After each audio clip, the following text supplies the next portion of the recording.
Hello friend, જય શ્રી કૃષ્ણ। આજે આપણે પાછા આમળા લાવ્યા છીએ 20 કિલો।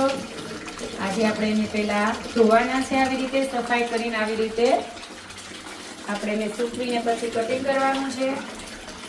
તો આમળા પણ એકદમ ફાઇન છે। આપણે આને કટિંગ કરીને તડકે સૂકવીને બી અલગ કરીને ઓરિજિનલ આમળા પાવડર તૈયાર કરવાનો છે। હું આમાં કોઈ ભેળસેળ કરતી નથી। જો તમારે આવી રીતે કટિંગ કરીને તમારે જાતે પાવડર દળવો હોય તો તમે લઈને આવી શકો છો આમળા। તો મારી પાસે ઓરિજિનલ એટલે ઓરિજિનલ જ મળશે।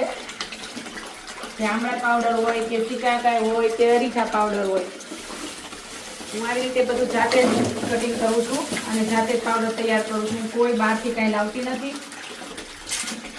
એકદમ ક્લીન કરીને સફાઈ કરીને પછી જ હું પાવડર તૈયાર કરું છું। જ્યાં લોકો પીવા માટે લઈ જાય છે ઓરિજિનલ આમળા પાવડર। જય શ્રી કૃષ્ણ।